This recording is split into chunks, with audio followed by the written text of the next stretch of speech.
Today, we're going over Kali combat knife fighting techniques, part 1. Let's get it.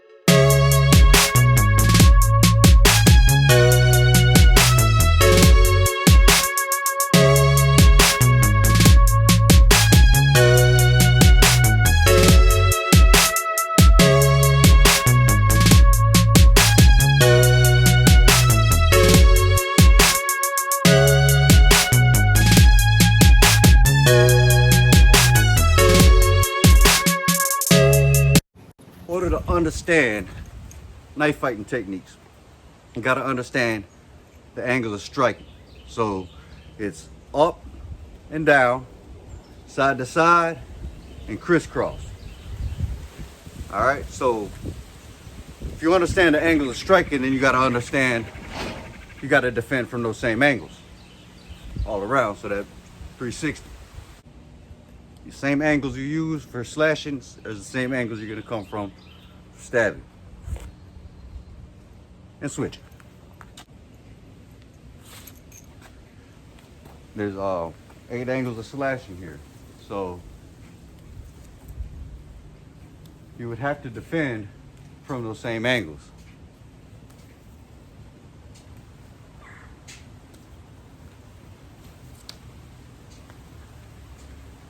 And Filipino martial arts is offensive defense. So every defensive move is an offensive attack with an offensive counter. Offensive attack with an offensive counter and an offensive recounter.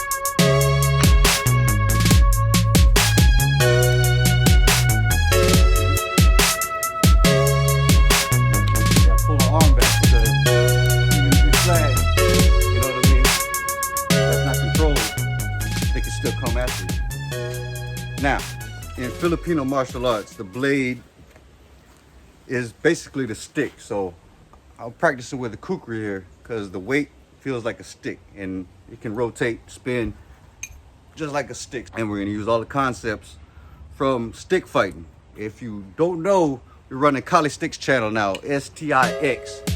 So that's a whole nother channel, and we're gonna keep this channel for blades and empty hands.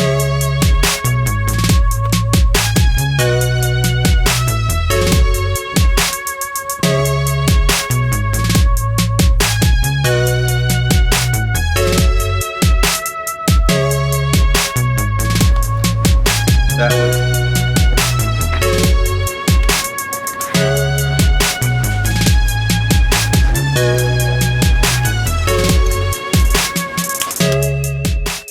This is what we're going for. So we're going for the radial artery and the ulnar artery.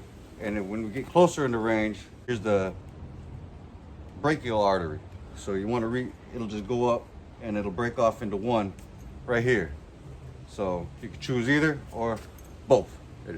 Now a control point at the bend of the arm, which allows for range. He can come up and reach, so we'd have to move immediately on that stop. So if we're stopping here, we'd have to come back with a pass. So it's stop and pass, then slash. Coming either way, you're gonna hit that brachial nerve and slash the bicep. So once you slash the bicep, this whole bottom half of the arm won't work. Parry cut, check, mate. Parry cut, check, mate.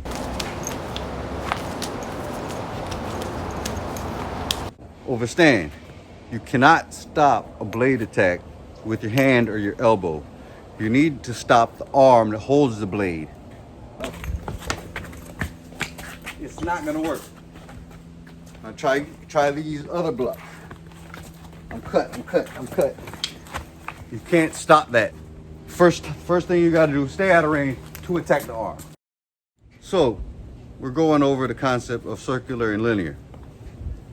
So that means all linear strikes coming in stabbing motions are going to be blocked circular, and all circular strikes coming from circular angles, as hooks, slashes, stuff like that, are going to have to be stopped with linear strikes and controlled.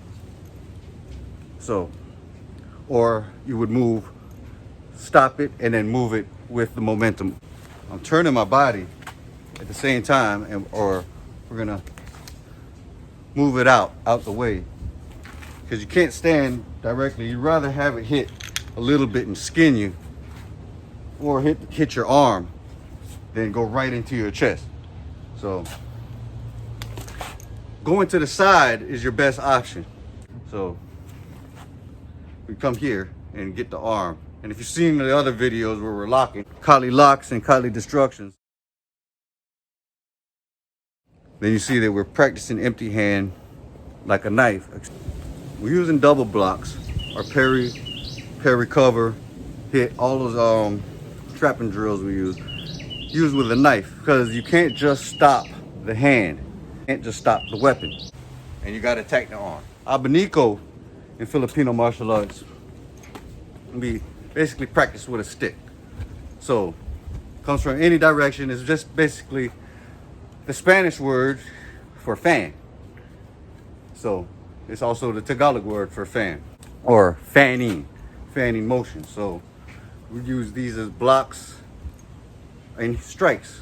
And also, if you only block with one hand, you can get hit with the abanico, or accidentally hit with the abanico just by the momentum of the wrist when it gets hit.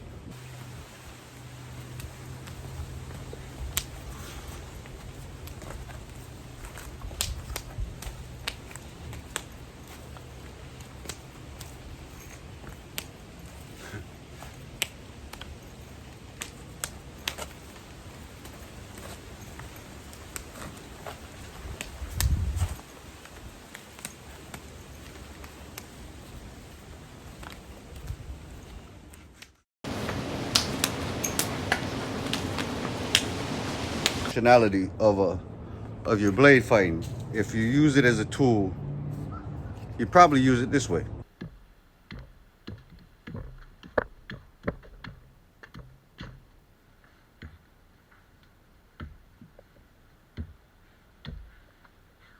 For carving, for anything you do, you probably turn it around, except for breaking ice or something like that. So you look at it, your range is longer, the wrist motion is more effective. So we can use the blade on a thumb up, but then you're still at a shorter range for anybody with the weapon out. You see what's happening is my hand is open for attack, to get that stabbing motion and create a small bend, which would change my range. I'd have to come in closer, and if I did come in closer, my body could be in attack. So you want to have the most range as possible. You want to be able to keep the furthest distance, be able to slash easier without having to come over. I'm over here and he's up under, right? Then we're coming into a problem. If his knife is longer than mine and I try to come over top, I'm having to come over his knife. So with the kukri and the karamba, the blade is there before your hand is. So with the flick of a wrist, you're basically hitting with the blade before your hand even has to get there because of that. And that extra weight gives a nice turn, just like the Kali stick. Feel so exactly the same thing we do with the Kali stick. Anyway, that's it for today.